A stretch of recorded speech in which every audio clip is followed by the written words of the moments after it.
Friends, இன்றைக்கி நம்ம கிர்னி பழத்தை வச்சு ஒரு மில்க் ஷேக் ரெசிபி தான் பார்க்க போகிறோம். இதை மில்க் ஷேக்குன்னு சொல்லலாம், ஜூஸுன்னு சொல்லலாம். பாதாம் பிசின், சப்ஜா சீட் எல்லாமே சேர்த்து செய்யப்படுற இந்த கிர்னி பழ மில்க் ஷேக் ரொம்பவே கூலிங்காக இருக்கும். நமக்கு இந்த சம்மருக்கு இந்த பழங்கள் கிடைக்கும் பொழுது அடிக்கடி சாப்பிட்டுட்டு வாங்க. இது விட்டமின் சி அதிகமாக உள்ளது. Plus blood pressure, kidney stones எல்லாம் கூட கண்ட்ரோல் பண்ணுதுன்னு சொல்கிறாங்க.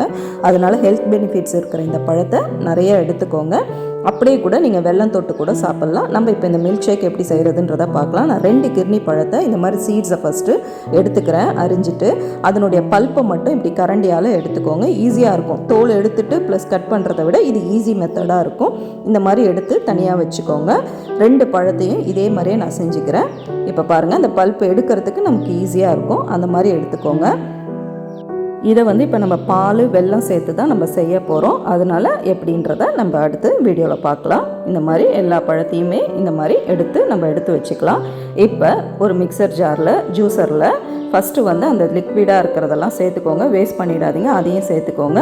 நான் 3/4 பல்ப்பு தான் நான் இதில் சேர்த்துக்கிறேன். மீதியை கொஞ்சமாக ரிசர்வ் பண்ணி வச்சுக்கிறேன். அது நம்ம சர்வ் பண்ணும்பொழுது கையால் பெசரி விட்டுட்டு பழத்தை அதில் சேர்த்து சர்வ் பண்ணிங்கன்னா நல்லாவே இருக்கும். இப்போ 250 அளவுக்கு பால் எடுத்திருக்கேன்.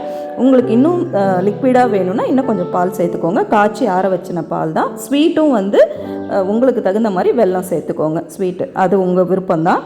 இப்போ அரைச்ச ஜூஸை இந்த மாதிரி ஒரு ஜாரில் சேர்த்து ரெஃப்ரிஜரேட் பண்ணிவிடுங்க. சர்வ் பண்ணும் பொழுது நம்ம அடுத்தடுத்து எப்படி செய்கிறதுன்றதை பார்க்கலாம். மீதி அந்த பல்ப்பையும் பாக்ஸில் போட்டு ஃப்ரிட்ஜிலே வைங்க. இல்லைனா புளிப்பு ஏறிடும். இந்த சம்மரில் பழம் கெட்டு போயிடும். உங்களுக்கு சர்வ் பண்ணும் பொழுது நல்லா இருக்காது. இப்போ இதை ரெஃப்ரிஜரேட் பண்ணிடலாம்.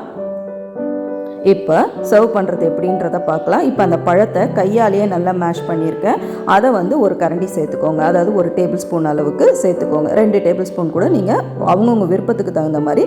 பாதாம் பிசின் நைட்டே நான் ஊற வச்சுருக்கேன். அது 1 ஸ்கூப் சேர்த்துக்கிறேன். ப்ளஸ் சப்ஜா சீட்ஸையும் 1 ஸ்கூப் சேர்த்துக்கிறேன். இப்போ நம்ம அரைச்சி வச்சுருக்கிற அந்த ஜூஸை சேர்த்து பரிமாற வேண்டியதான்.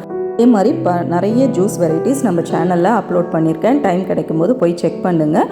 ரொம்பவே ரெஃப்ரெஷிங்கான இந்த கூலிங்கான இந்த கிர்னி பழ ஜூஸை அடிக்கடி சாப்பிட்டுட்டு வாங்க. வேறு ஒரு ரெசிபியில் சீக்கிரமே சந்திப்போம். தேங்க்யூ.